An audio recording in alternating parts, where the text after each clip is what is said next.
Hi, everyone, and welcome to the Dance Teacher Pep Talk. I am your host, Amanda, and I am so glad you are here. This is a space for dance teachers and anyone interested in teaching dance who is looking for motivation and fresh ideas. As teachers, we spend our days motivating and giving pep talks to our students, and now this podcast is a pep talk just for you. We hope that it helps to ignite new ideas and even work through some deep dance related thoughts before you head into the studio. Thank you for your support, and now let's get into today's episode. Hi, everybody, and happy May.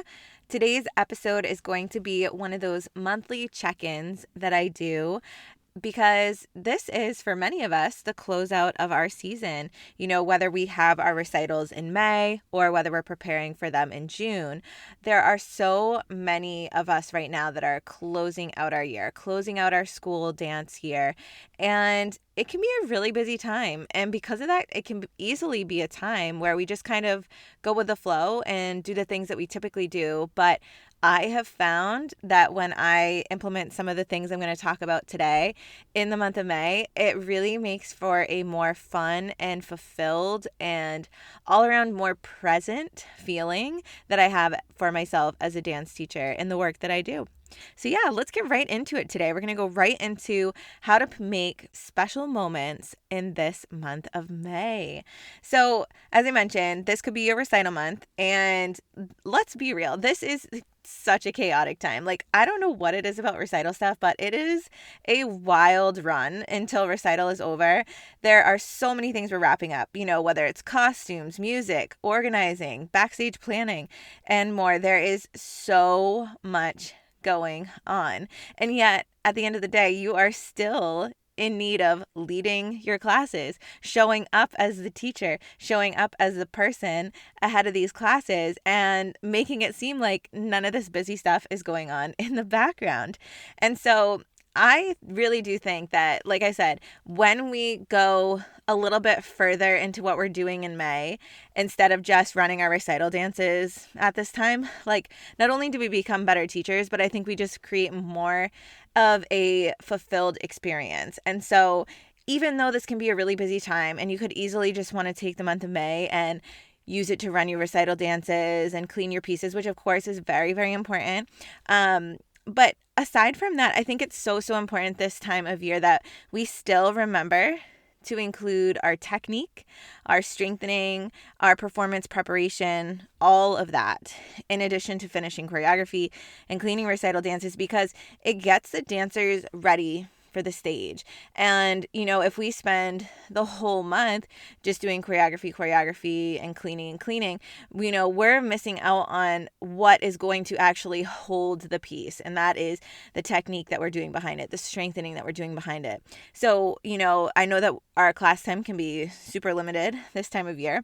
So sometimes it's helpful just to like have a really solid 10 to 15, you know, preferably 15 to 20 sort of minute warm up that you can include that maybe has some strengthening elements. Maybe you also do part of the warm-up going across the floors, that you're getting some progressions in there, or like working on skills. It could also be making sure that you're getting in at least 20 minutes of bar work, at least 20 minutes of something that is going to really supplement and hold the dancers in the choreography that they're doing, because that's how they're going to execute the pieces that you're cleaning. And it's also really important too, because I think, you know, the wear and fatigue gets to our dancers this time of year. I mean, it's the end of the year. For those that are competition dancers, you know, maybe it's the end of their season as well, and our bodies are pretty tired. So reminding ourselves that, you know, we have to just get back to the basics, make sure that we're working on alignment, make sure we're working on strengthening, and just keeping in that mode so that our recital dances can look executed really well, and also our dancers will be doing it in a safe manner for their bodies. And so I know sometimes we might not feel the energy or the excitement and inspiration behind doing our warm-ups that we've started in September, and now here we are in May and all that. Like, it may at this point get redundant in your year. At least for me, I can say that it does. Like, no matter how incredible my warm-up is, like if I love it and love it so much in a year, it is absolutely redundant by this time of year. And I I have a hard time teaching it. So if I have a hard time teaching it, the students probably have a hard time dancing it as well.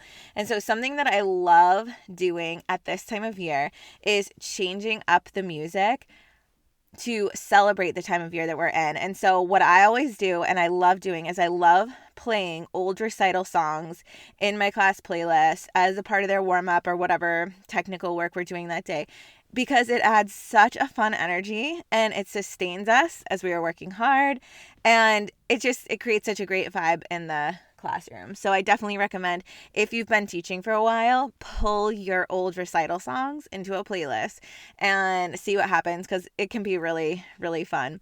And if you're new to teaching and you don't have a backlog of old recital songs, during COVID, when we were doing Zoom classes, I did theme weeks for each week in May to make it exciting, because at that point, the sad reality of it was we were not having a show.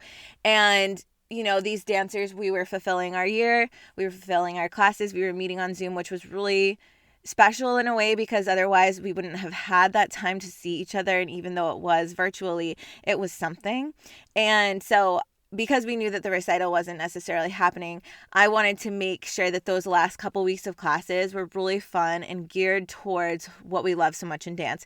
And so if you don't have a backlog of recital music, something you could do is like this, is doing theme weeks each week in May. So my birthday happens to be in May. And so one of the theme weeks that I did was my favorite songs from the time when I was a teenager. So from, the late 90s, early 2000s, that type of stuff. I just loved playing music, and the kids love it too. Like, they actually recognize a lot of the songs and stuff, and I'm sure a lot of them are now in TikToks or whatever. But that was a really fun one for myself, and also turned out to be for the students. Another theme week I've done is like a summer fun week, and using summery songs or like songs about summer. And you may think this is hard, but it is not that hard, because you can go on Spotify and find curated playlists and pick songs from there. You could even just search in your own iTunes music the word summer, and maybe a few songs are going to pop up, or sun, and maybe a few songs are going to pop up there. So finding fun summer songs for that week.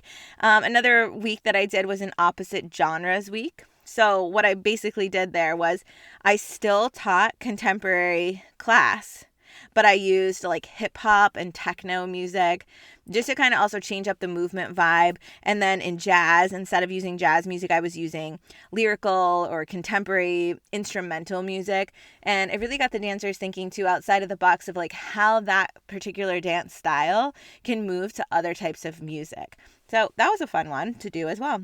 And so I know I was saying before that you're probably busy running your recital pieces, but this portion of the class, the theme portion of the class, is really only going to be, 15 to 20 minutes worth of music, and even then, not that whole lot, because you might be taking some of that time as well to do some instruction. So there's an idea to make your May a little bit more interesting.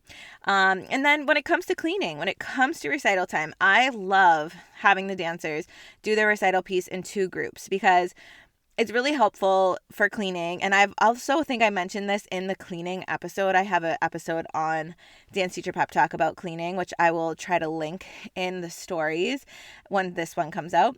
But when we have the dance done in 2 groups, it becomes a class experience. It becomes a class duty towards keeping the piece clean. And, we do the dance all the time, but we don't always get to see it. And, it's not always the same on video either. And so by doing it in 2 groups, it really helps us to be on the same page. And also talk about performing the pieces and seeing what other peers in the class are doing to show that performance.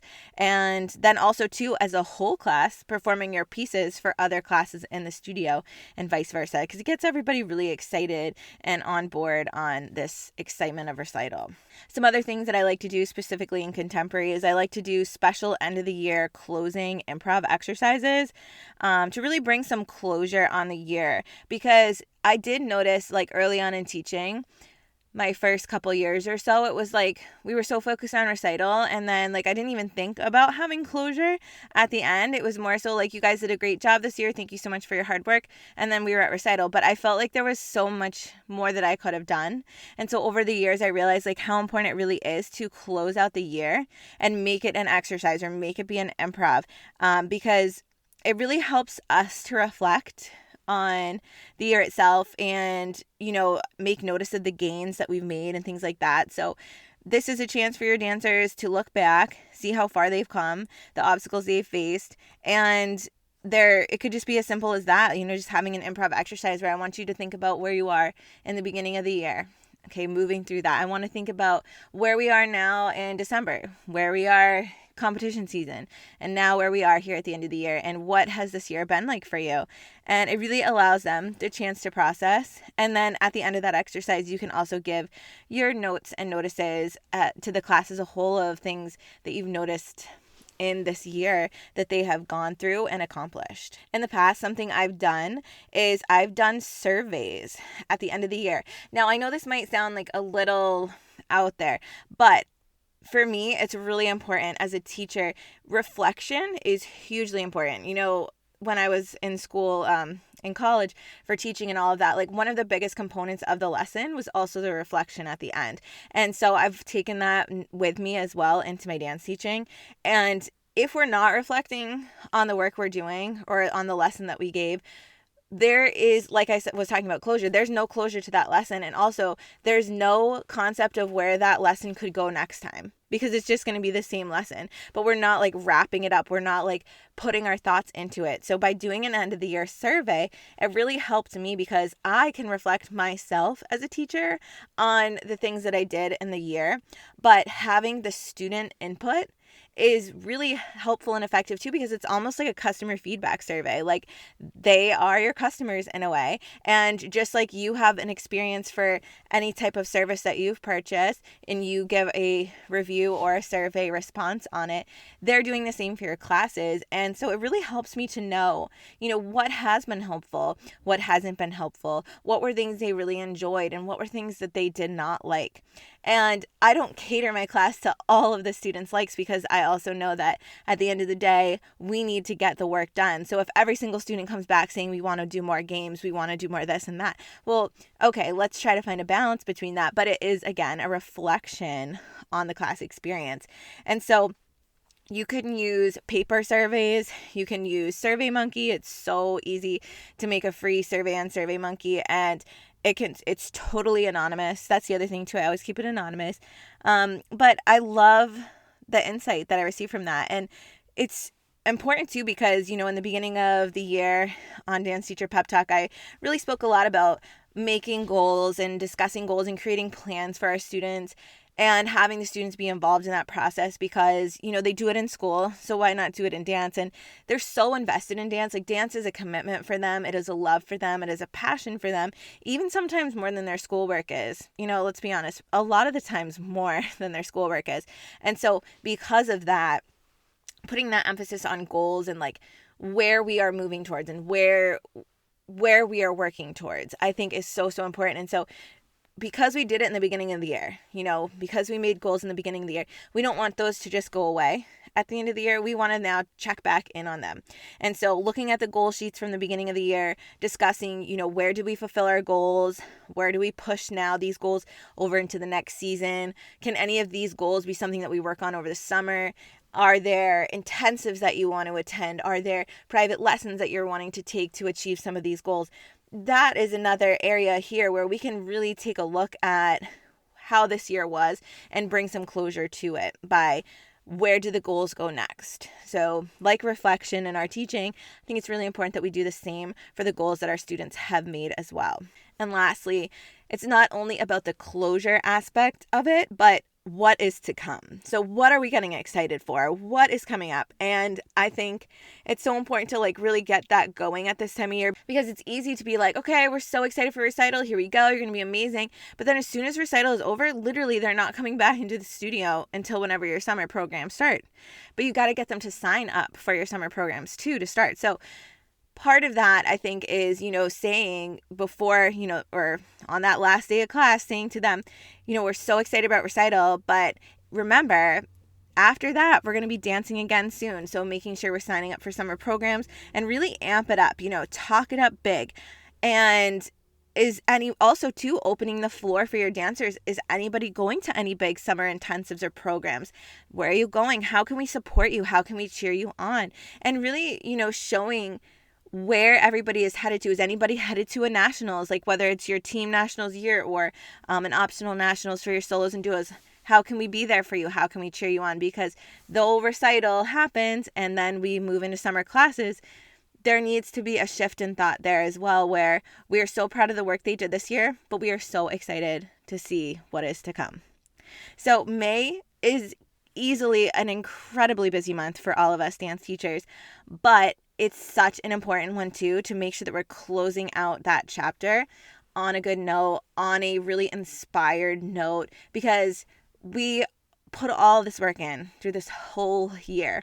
And it could be easy to just go in the studio and run the dance, but there's so much more learning, I think, that can happen at this month. And so I hope today's episode had some ideas that really help you to bring the thought of how May can be a much bigger learning opportunity for us as we head into recital, as we head into summer programs, and just build that excitement and continue to build that excitement within the walls of your studio. So I want to thank you all so much for your listens and support. If you feel called to share this episode with a friend or colleague who you think might be needing some inspiration this May, I would so appreciate the share. And don't forget to follow us on Instagram at Dance Teacher Pep Talk, where I share weekly class tips and inspiration for you as we close out our year. So thank you all so much. I hope you have a beautiful rest of your week, and we'll talk next week.